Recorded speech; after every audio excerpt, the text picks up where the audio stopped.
Hey y'all, what's up? Jared Hoffman here with another edition of the Better Than Less Than podcast. Appreciate everyone who is joining me, who will be joining me, or who's going to be watching later. I appreciate everybody in all the viewerships of all kinds. If you can, please leave a like, comment, and subscribe to the HBCU Sports YouTube channel. Follow us on all of our social platforms. We're on Twitter, we're on Instagram, we're on Facebook.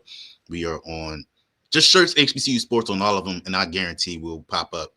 I don't know if my space is still up. I don't know if we on that, but all the active ones, we're gonna be on them. And you can always go to hbcusports.com for all the latest news in HBCU sports. You can go to hbcu sports/donate if you want to, help fund this operation. It costs money, to do business. So if you want to be a part of us keeping the lights on, that would be great. For those who are new here, let's reset the room because I haven't said this in a while.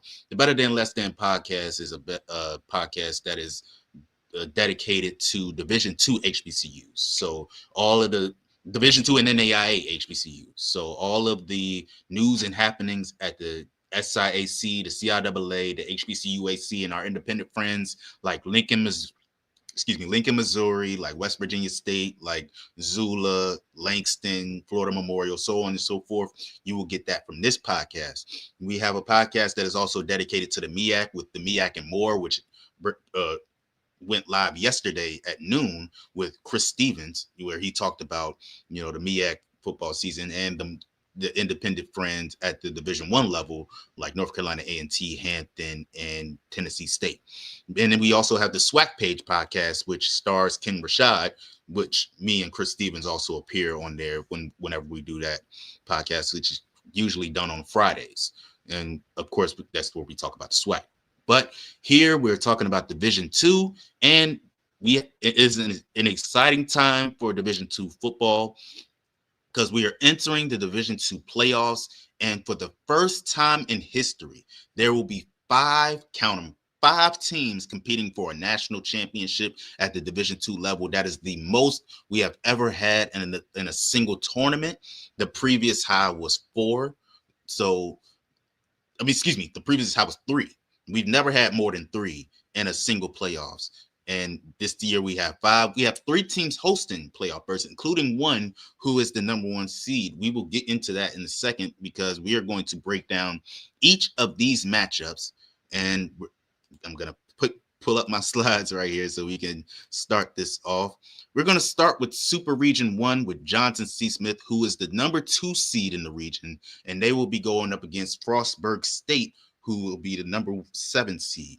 Both of these teams coming off conference championships, and they will be making their first their first national tournament berth in school, each in their respective school histories. So one of these teams will get their first ever playoff win this upcoming Saturday. Johnson C. Smith will be hosting this game. It'll be in Charlotte. So they will have home field advantage. These two teams have never played each other before. So both coming in, well, Johnson C. Smith comes in with a 10-1 record, Frostburg State with a 9-2 record. So one of the things that jumps out to me about Frostburg State is they are one of the most efficient offenses that the Division II ranks has to offer. They average nearly 400 total yards of offense per game. They are particularly strong in the passing game, with 223 passing yards a game. But that run game also 174.7 yards per game, 19 touchdowns. They have a diverse rushing attack, but it's led by Owen Doyle, who has 885 yards on the season and 12 touchdowns. But also KJ Smothers, the backup running back, has 708 yards and 6 rushing touchdowns. Now, Johnson C. Smith should be familiar with facing a team like this because, for years they've had to deal with with Virginia Union and their two-headed rushing attack, with Jada Byers and Curtis Allen in previous years, they did a tremendous job in the CIAA championship game of really shutting down Curtis Allen, even though he ended up with 185 yards in that game. But, they know what it's like to face strong run teams, in the Virginia. They played Virginia Union twice, which is one of the better run teams in the country, led by who I believe is the top running back in Division II football. So that's going to be another key for them in this game, is stopping the run. Frostburg State with those two running backs, they're gonna look to get them involved early. So we'll see if the Johnson C. Smith offense can, defense can put a stop to their run game. Meanwhile, on the defensive end, Frostburg State is one of the better passing defenses in the country, fourth in the country, allowing just 152.7 yards per pass. Kelvin Durham is coming off a career game in the CIAA championship game, threw for, I believe, 5 or 6 touchdowns, which tied a career high for him. So he's going to have his hands full with this pass defense of Frostburg State that has 13 interceptions on the season. So we'll see what kind of an impact him, Brian Lee, and Lord have mercy, I'm forgetting the other receiver, Brevin Caldwell, entered the transfer portal, which was the big news out of the weekend. So I'm not sure if he will be there for that game. Hasn't been playing recently, but it hasn't mattered because that receiving core of Johnson C. Smith has been strong, regardless. DeAndre Proctor, how did I forget his name? He was arguably the MVP of the CIAA championship game. There's no reason for me to forget his name. But yeah, so Johnson C. Smith, their pass offense versus the Frostburg State pass defense will be a matchup that is to watch. Frostburg State, whether or not they can get that run game going and make an impact on Johnson C. Smith, that will be a key to watch. So I like Johnson C. Smith's chances in this game. I don't think at all it'll be an easy.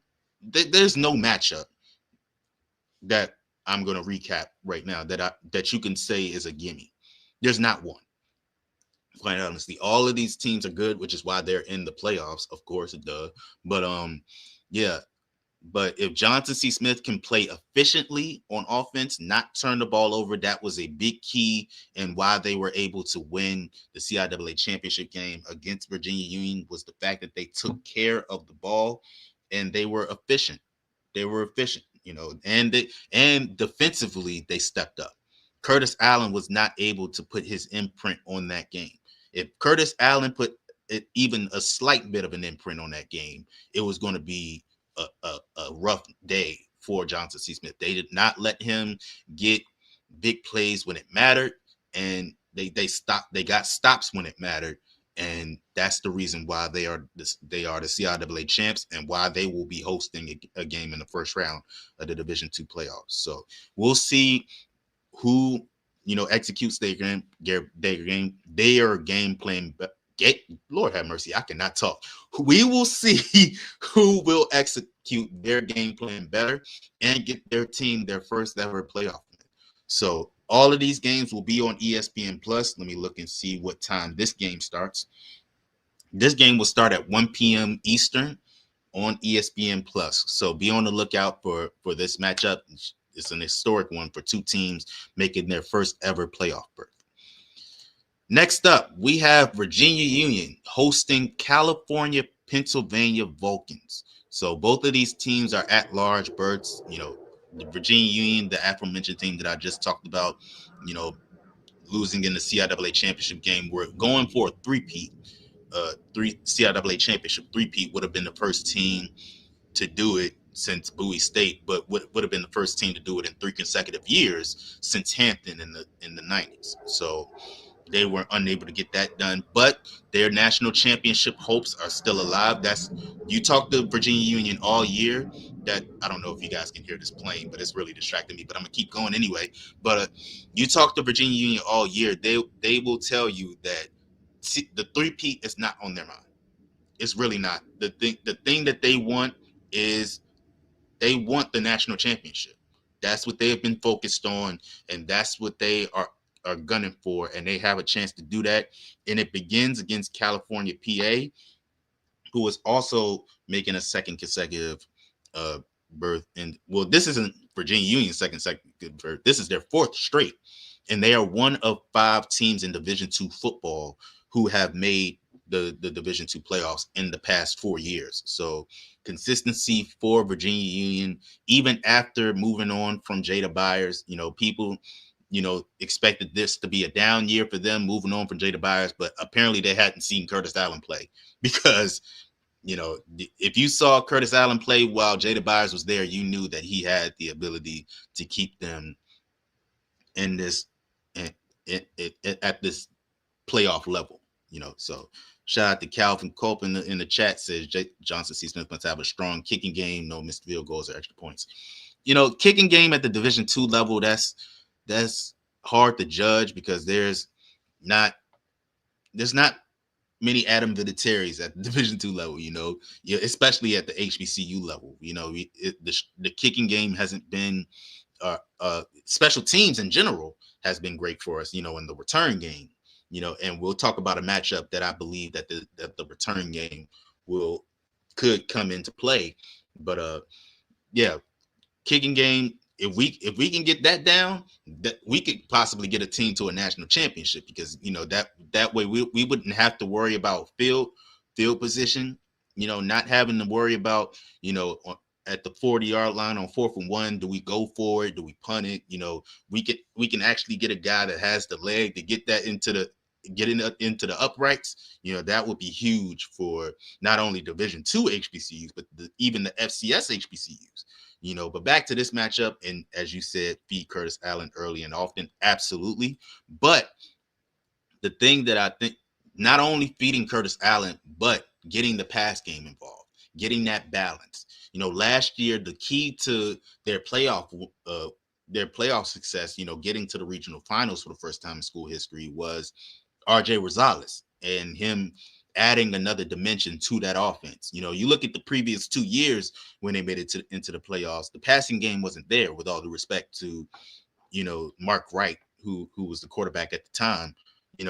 The pass offense wasn't efficient enough and it wasn't impactful enough for them to be able to move on. The run game was the center focus, and teams focused in on the run game, which didn't allow Jada Byers to get comfortable early, and it forced us to work from behind.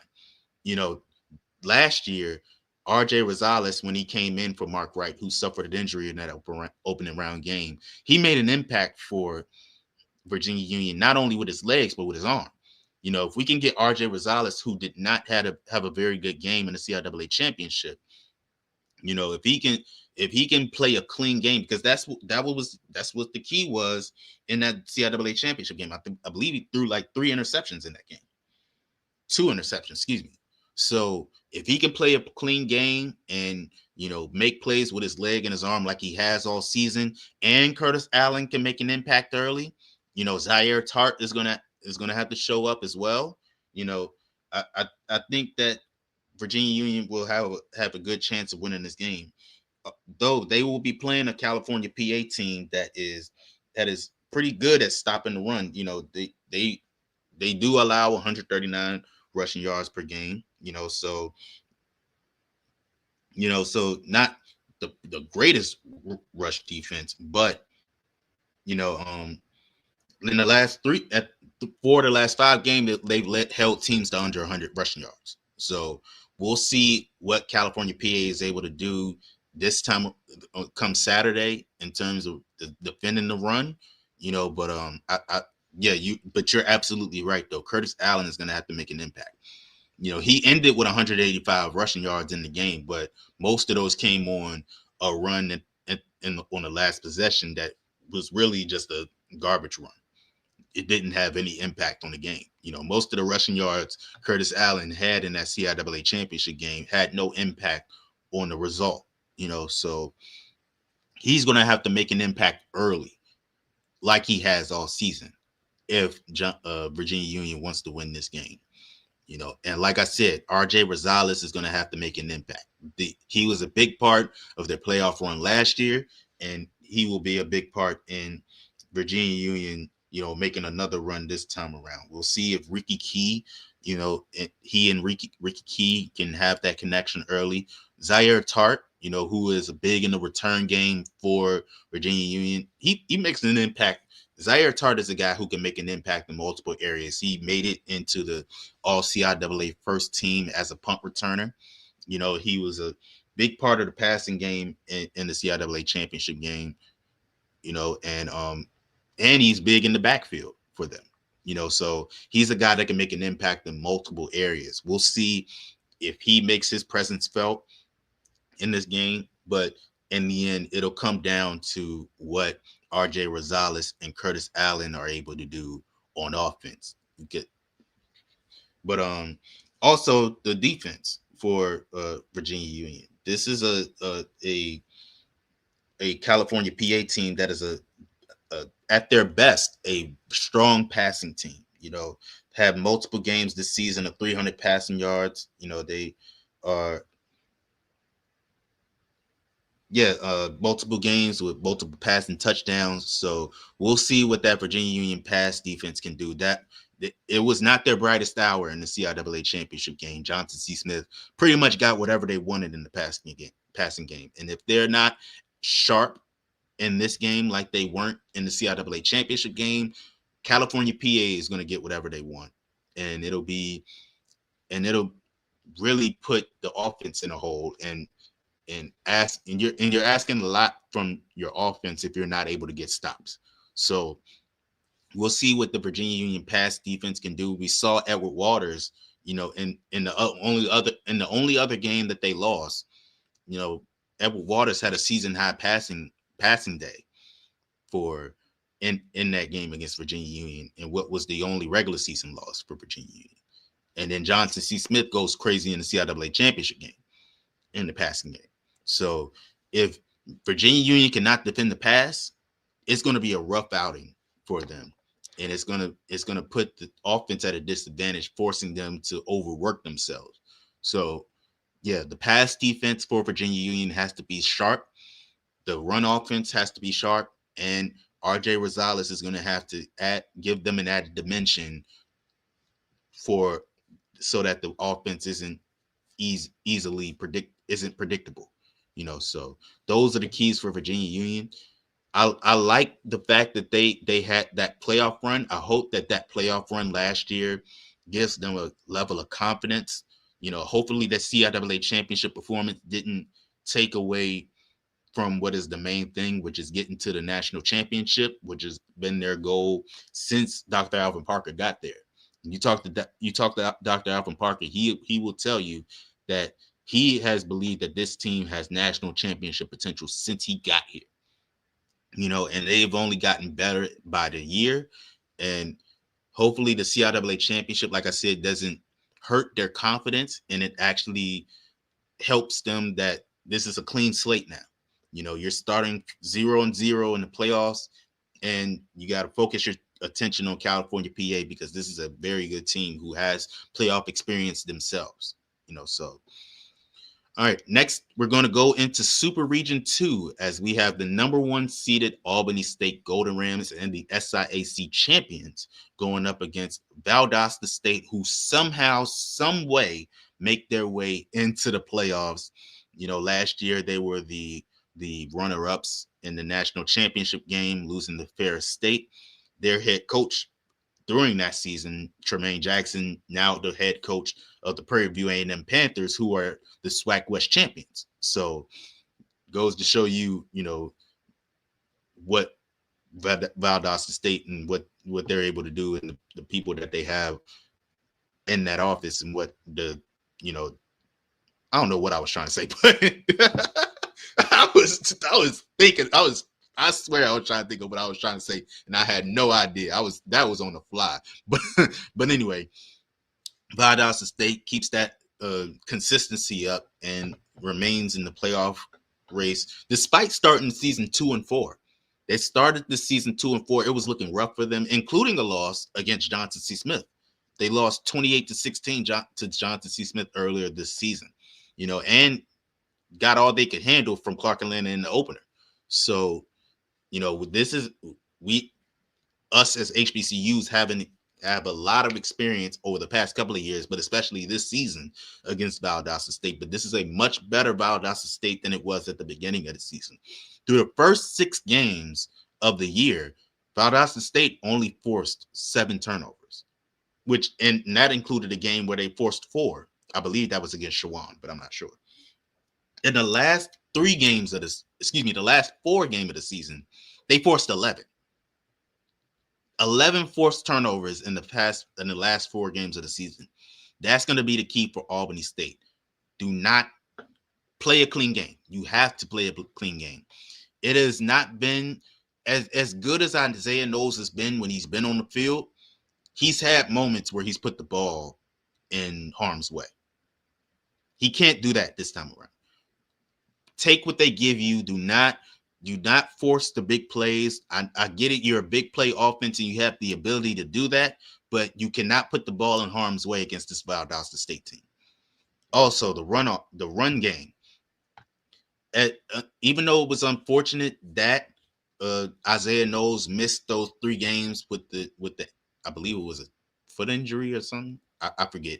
But even though Albany State would have preferred for him to be in the lineup, the best thing that could have happened during that time was Albany State got that run game going with Tyant Weiss and Arjunad Thomas. They had multiple games where they each rushed for over 100 yards in the same game.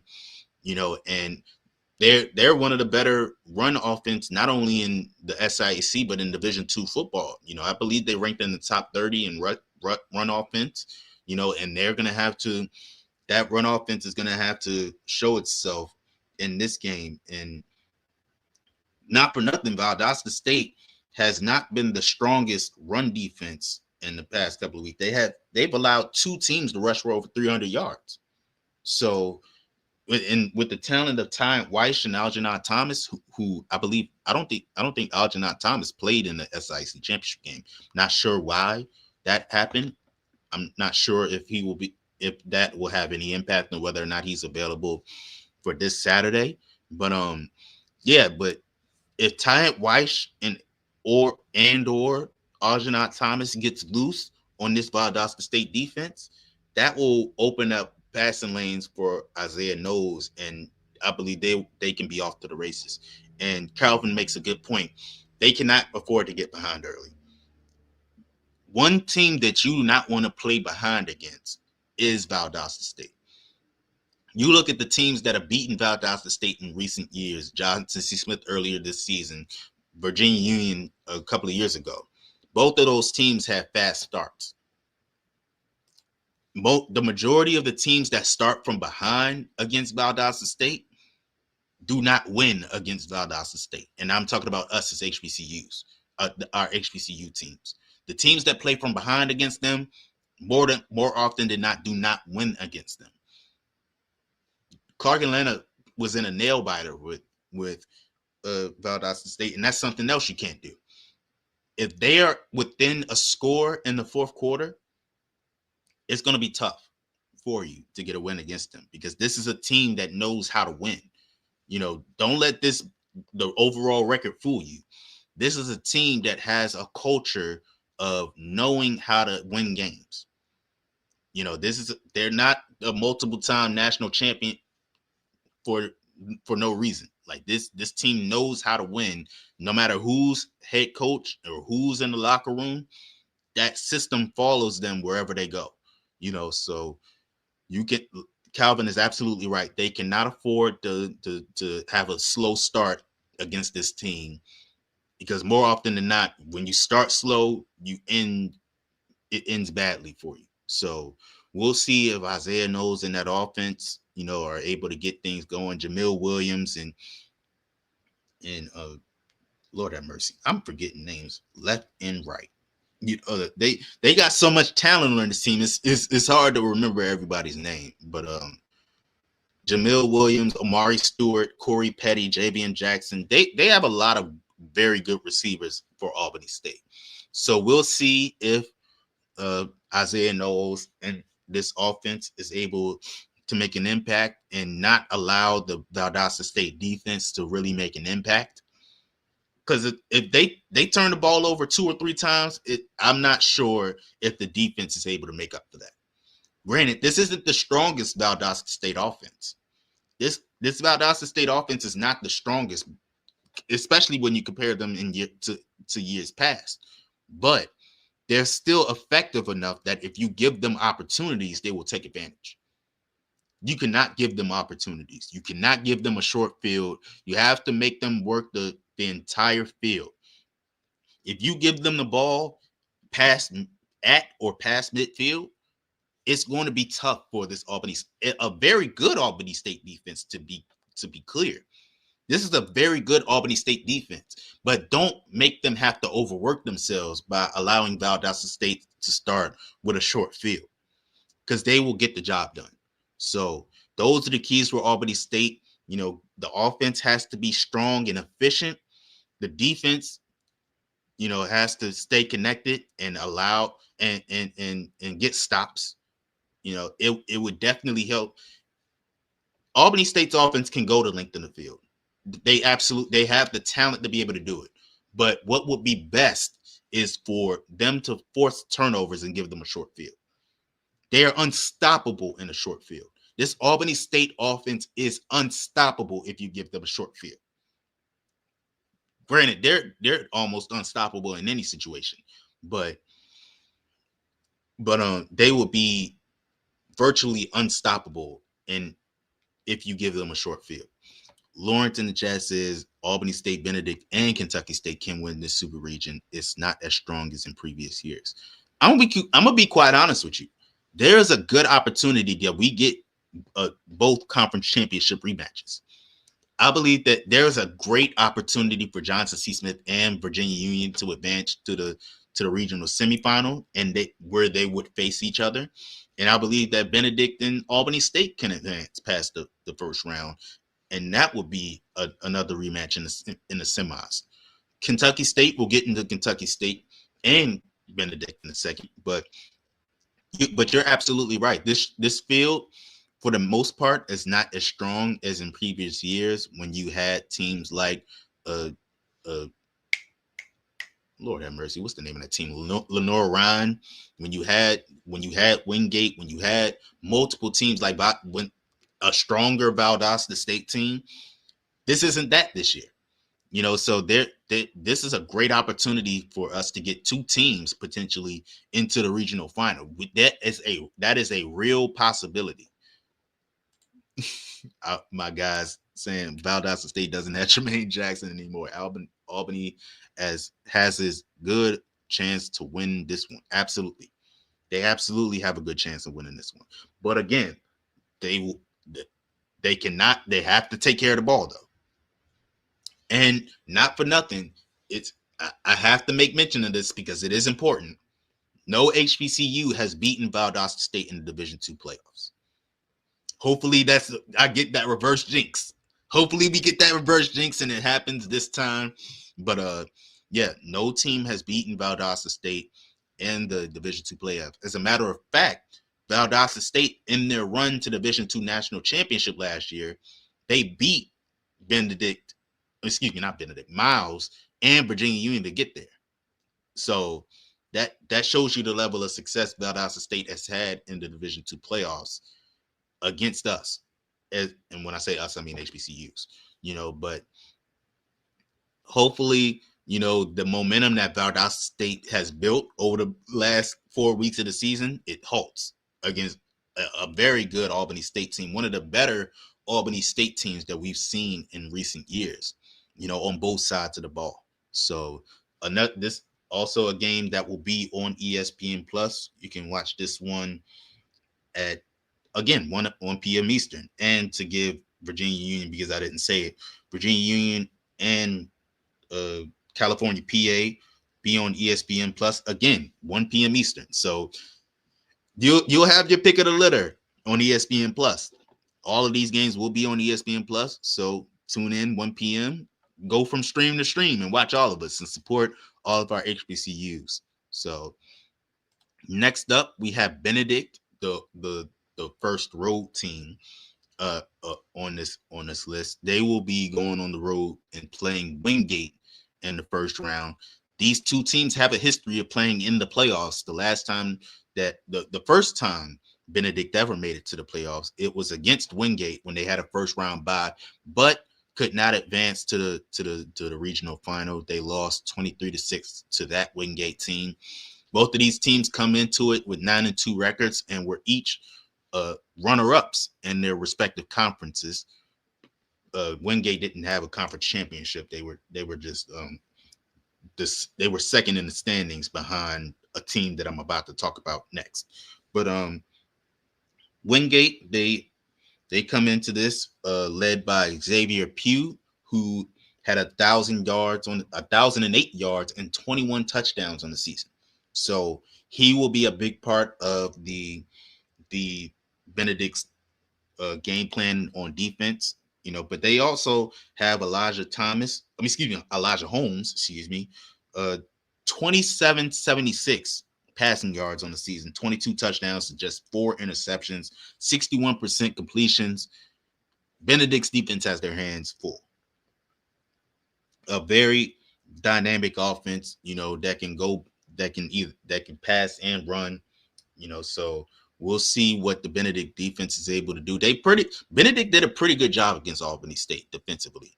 The adjustments Ron Dickerson made from their regular season matchup, he really gave Benedict a chance to win this game, and the SIC championship game. And also, I forgot to mention for Albany State has not trailed against a Division II opponent all season. They have not trailed, not once. So I'm not sure if that record is, if they're going to be able to keep that up. But it is important to note that Albany State has not trailed all season. But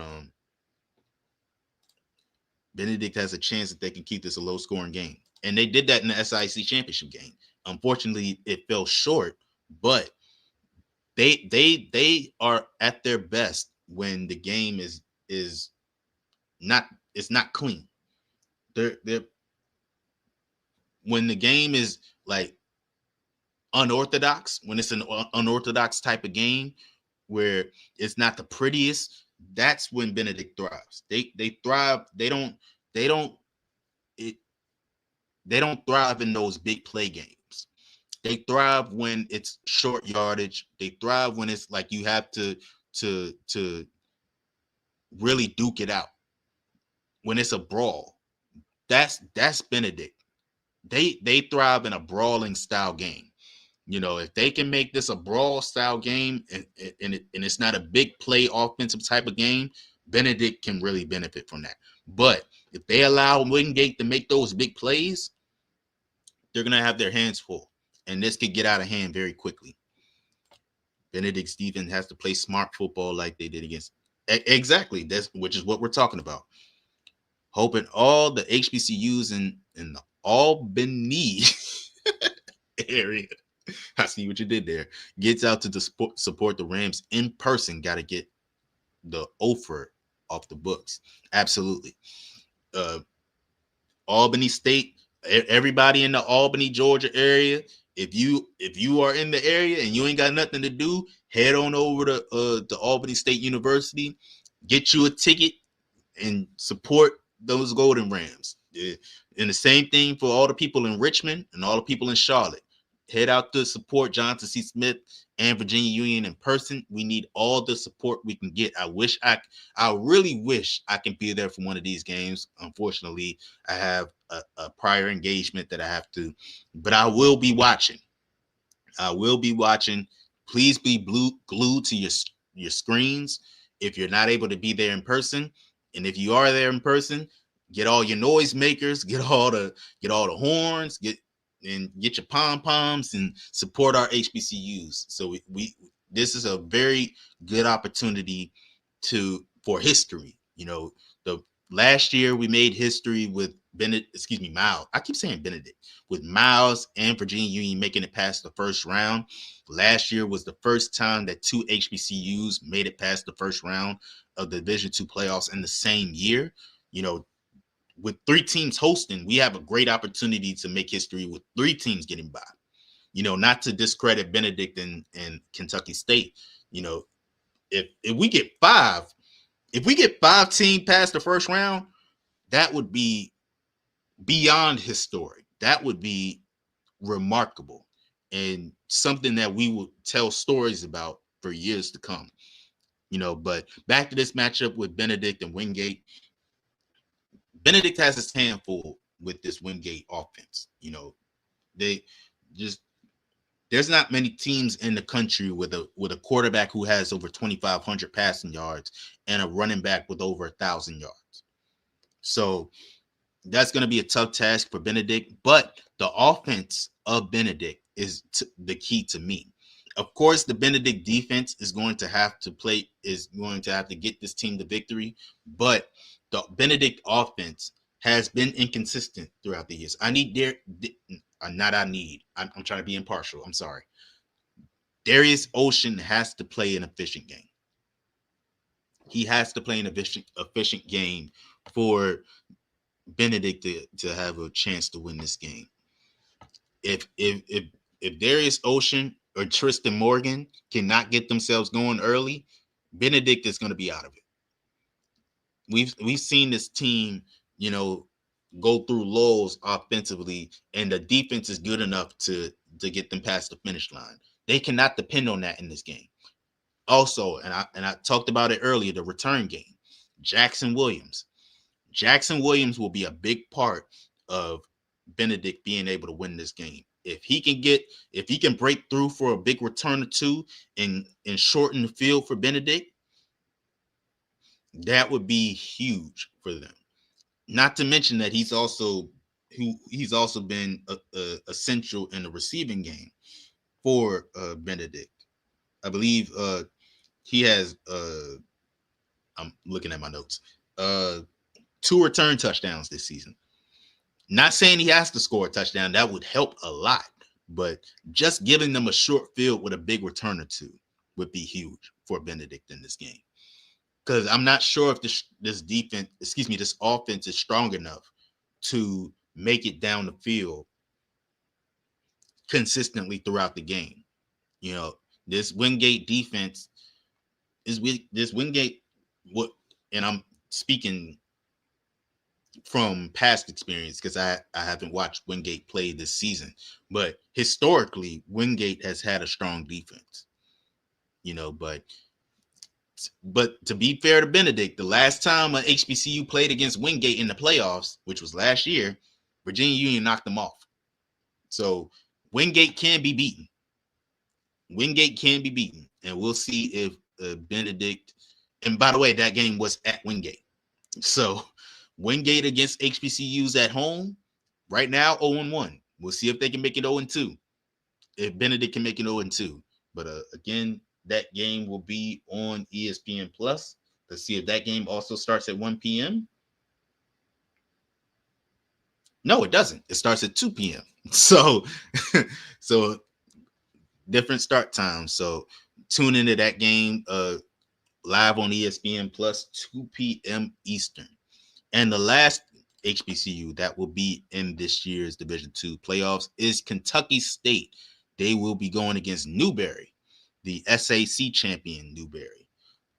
Kentucky State made it in as an at-large bid. They won their final game of the season, I believe, against Shorter, if I'm not mistaken. I believe it was Shorter that they beat. Yeah, it was Shorter.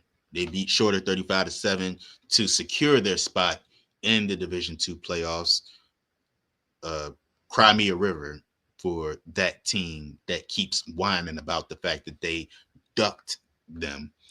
We're in the playoffs and y'all not. So, hey, it is what it is. That's how the cookie crumbles. But Kentucky State will have a chance to pull off an upset against the Newberry team that claimed the SAC championship in the final week of the season with the win against Carson Newman. And this Newberry team is, simply put, a strong passing team. A very strong passing team, averaged 272 yards per game, 25 touchdowns. Not the best run defense. Allowed 171 rushing yards per game and 21 touchdowns this season. Okay, I'll say it. Delta State. Y'all can cry me a river. Ain't nobody worried about y'all. Y'all at home. Don't cry from outside of the club because you can't get in. It is what it is. Kentucky State's in, y'all not. It probably was going to happen that way either way. But, hey, So my colleagues calling me out. I ain't no punk. I ain't scared. I ain't never scared. Shout out Bone Crusher. But but yeah. So Kentucky State, a big the pass defense is going to have to play a big part in this game. This is a Newberry team that does not turn the ball over. They do not. They only have 3 turnovers this season, 2 interceptions and 1 fumble loss. So that's going to be a huge hurdle for Kentucky State. This is not a Newberry team that makes many mistakes. This is not a Newberry team that is prone to putting the ball in harm's way. They're going to have to get stops on their own. They're going to have to find ways to get Newberry off the field.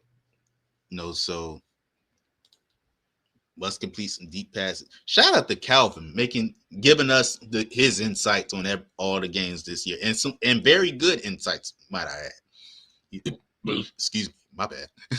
KSU must complete some deep passes early in order to open up the run game. They have a good chance here.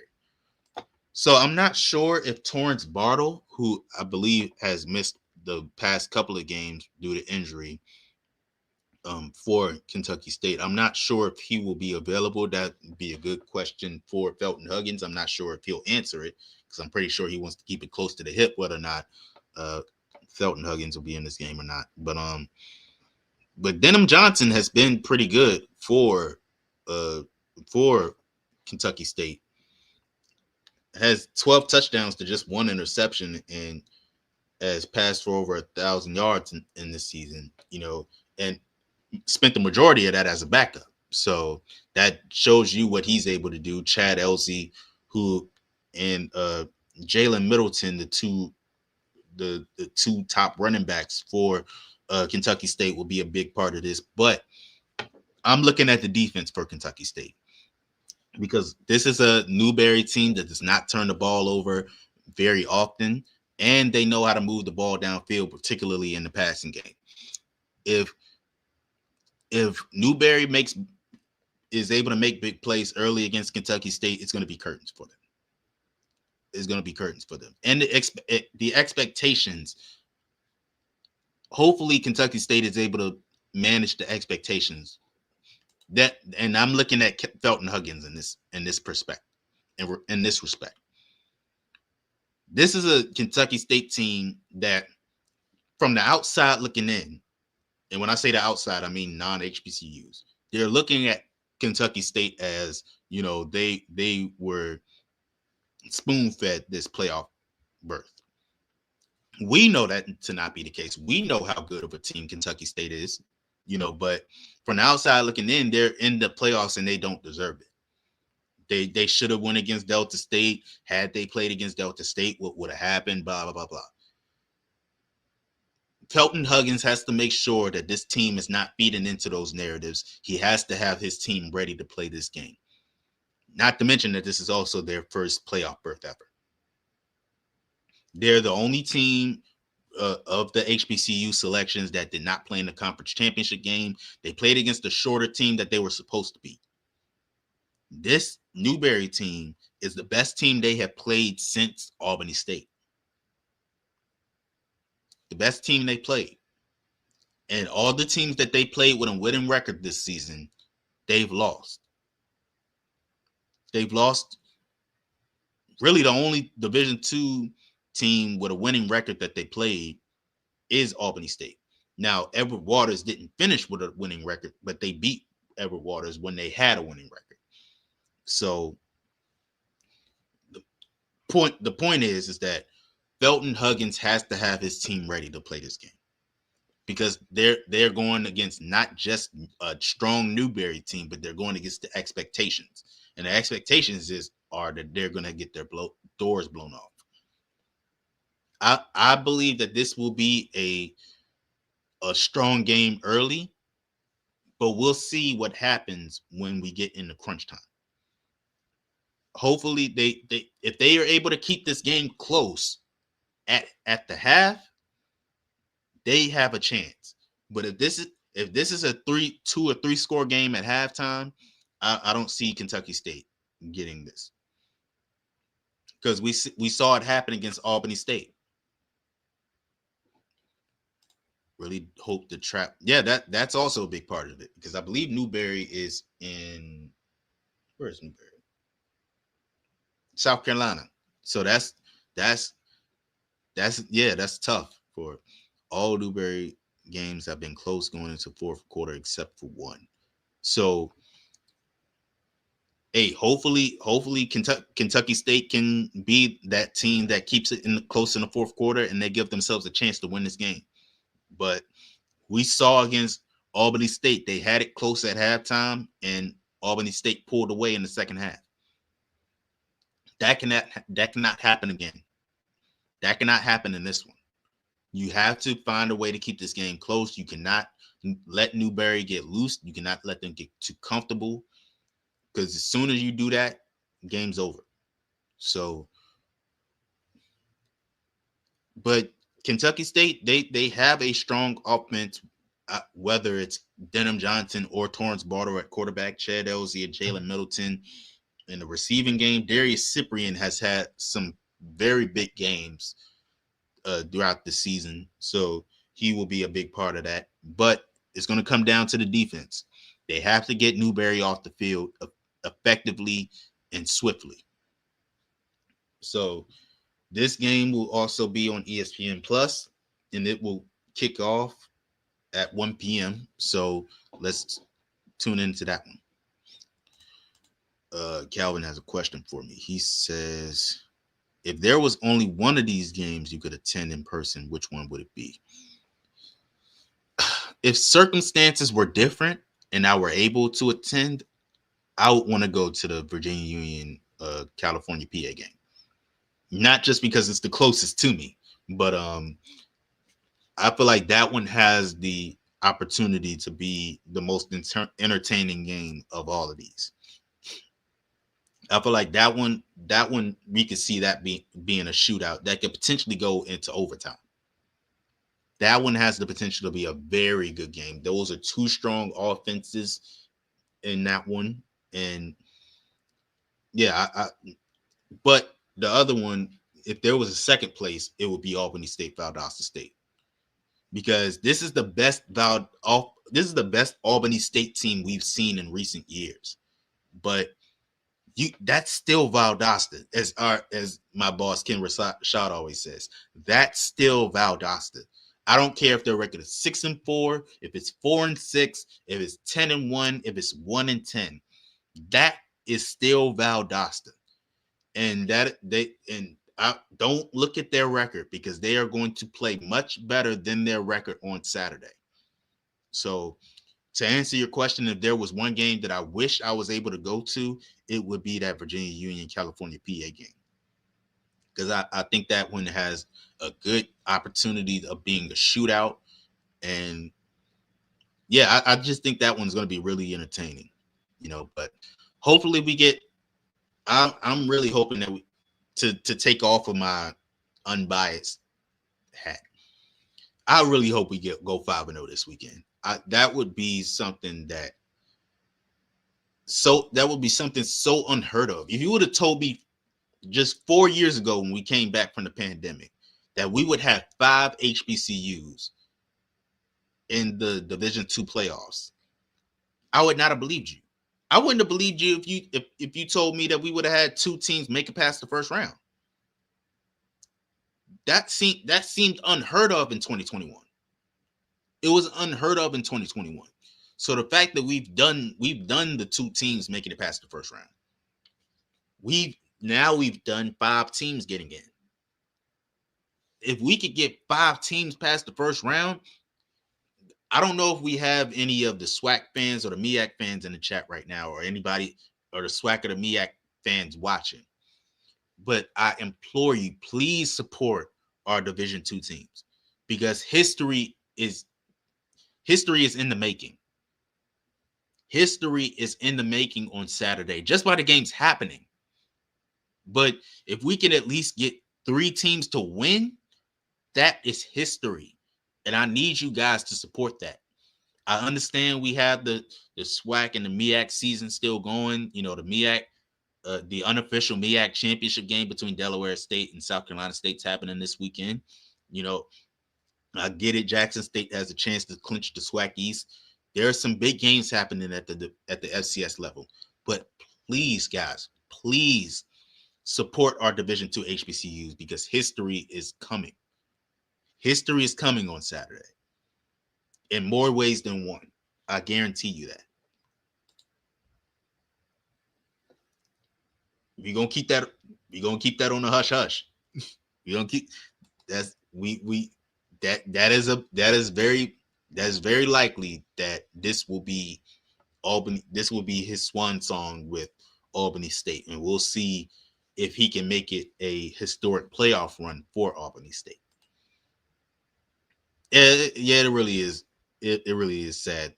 That's unfortunate.